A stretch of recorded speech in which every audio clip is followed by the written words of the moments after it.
बेरोजगार युवाओं के आंदोलन और किसानों के आंदोलन को नहीं दिखाया जाता है तो फिर बैंक कर्मियों को क्यों लगा कि उनकी हड़ताल को कवरेज मिल जाएगा? मैं हर आंदोलन में यह सवाल करता हूं। Not all of them are going to be privatized. First point. Second, even for those which are likely to be privatized, we are obviously going to have to keep in mind that these privatized institutions will also continue to function after the privatization. जब निजीकरण का फैसला होता है तो उसे सुधार बताया जाता है और हफ्तों तारीफ होती है। जब निजीकरण के खिलाफ आंदोलन होता है तो क्यों होता है, इस पर बात नहीं होती है। परमवीर सिंह हड़ताल करने वालों को यह पता है, लेकिन आजकल उनका सदमा कुछ और भी है। गोदी मीडिया और मीडिया में कवर ना होने का सदमा। छिटपुट तरीके से तो कवर हो जाता है, लेकिन जितना वो अपनी हड़ताल को बड़ा समझते हैं उस अनुपात में तो नहीं होता है।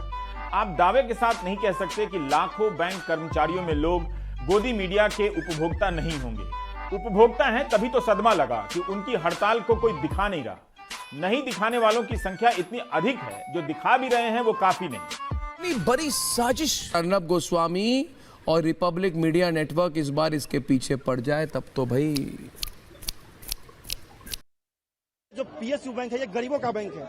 हम लोग गांव-गांव में हमारी शाखाएं हैं। हम लोग गरीबों का मदद करते हैं, गरीबों को लोन देते हैं, विद्यार्थियों को लोन देते हैं, छोटे कुटीर उद्योग वाले को देते हैं, ठेला रिक्शा चलाने वाले को लोन देते हैं।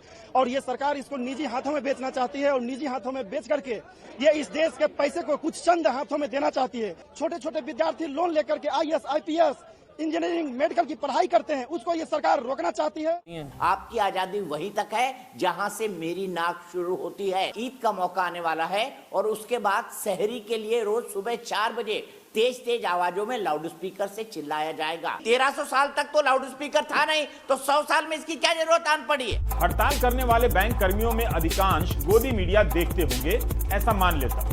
जब मीडिया का चरित्र गोदी मीडिया में बदल रहा था तो उसका हौसला भी बढ़ा रहे होंगे, यह समझकर कि गोदी मीडिया राष्ट्रवाद को बढ़ावा दे रहा है और बदले में गोदी मीडिया जो हिंदू मुसलमान के टॉपिक का घोल पिला रहा था उसे धर्म का अमृत समझकर पीने लगे होंगे।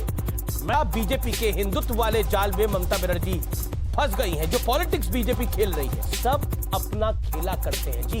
ये क्या फैशन हो गया है कि अब आक्रांताओं का महिमा मंडन किया जा रहा है? ये है आपके समाज के कट्टरवादी, इनका क्या करेंगे बता दीजिए। कौन सी वैक्सीन इनको लगवाई जाए ये भी बतवा दीजिए। जब जीरो दिया मेरे भारत ने, दुनिया को गिनती सिखलाई, देता न दशमलव भारत तो चांद पे जाना मुश्किल था। मैं तब भी बार बार कह रहा था कि यह वो प्रक्रिया है जिसके जरिए एक समूह या तो दंगाई बन जाता है या दंगाइयों का समर्थक, लेकिन नागरिक नहीं बनता। फिर भी लोग देखते रहे। जैसे ही कोरोना को तबलीग से जोड़ा गया, वे टीवी चैनलों पर घंटों इसका कवरेज देखने लगे। उनके बीच ये टॉपिक इतना लोकप्रिय हुआ कि सरकार भी अपने प्रेस कॉन्फ्रेंस में तबलीग जमात का जिक्र अलग से करने लगी। यह बात बैंक कर्मियों पर ही नहीं, बाकियों पर भी लागू होती है। इस दर्शक समाज को किसी विषय पर घंटों नहीं, महीनों देखने की लत लगा दी जाए, वो विषय कुछ और नहीं, एक नेता के गुणगान के हों और राष्ट्रवाद के नाम पर सांप्रदायिकता। रोहिंग्याओं को शरणार्थी का दर्जा देने के लिए एक याचिका सुप्रीम कोर्ट में डाली गई है। पाकिस्तान ले लेना इनको,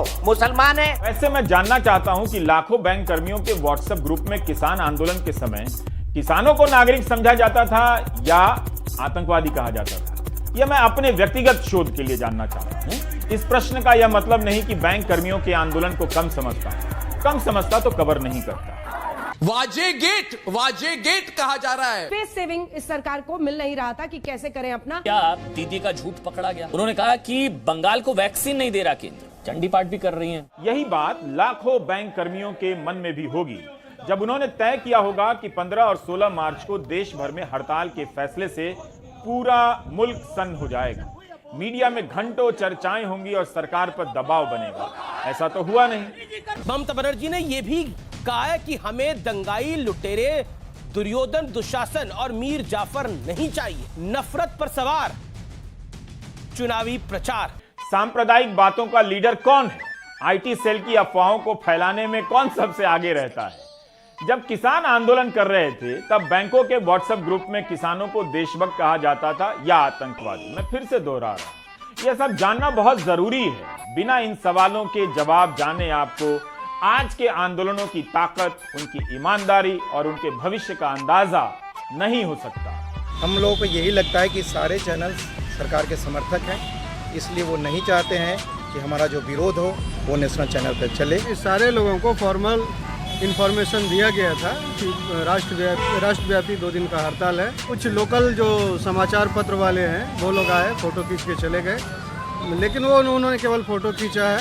लोकल जो पटना का लोकल जो न्यूज़ है, प्रिंट मीडिया हो या जो है ये इलेक्ट्रॉनिक मीडिया, इस दोनों में जो है लोकल लोग ही आए हैं। क्योंकि भारत सरकार का विरोध है, इसलिए भारत सरकार का दबाव बाकी नेशनल टीवी पर जो है ज़्यादा रहता है। यह बेहद जरूरी सवाल और जवाब है। जब आप आंदोलन करते हैं तो विपक्ष बन जाते हैं। जब आप व्हाट्सएप ग्रुप में होते हैं तो विपक्ष का मजाक उड़ा रहे होते हैं। हर तरह के विपक्ष का मजाक उड़ाने का नतीजा यह हुआ है कि हर आंदोलन बेअसर होने लगा है। जब कई करोड़ किसानों के आंदोलन करने पर उनके रास्ते में कीलें लगा दी गई, उन्हें आतंकवादी कहा गया, तो फिर बैंक कर्मचारी अपनी हड़ताल को संख्या से जोड़कर क्या साबित करना चाहते हैं? इतना लहसुन प्याज नहीं खाती हूँ जी, इतना लहसुन प्याज नहीं खाती हूँ जी। Act in foresee an act of God. जनता को आप मूर्ख समझना बंद कर दीजिए। इस प्रकार की बचकाना बातें किसी के गले नहीं उतरती, लोग मजाक उड़ाते हैं। अरे कहना क्या चाहते हो? पता है ना आप सबको? नहीं पता है, कहाँ पता है?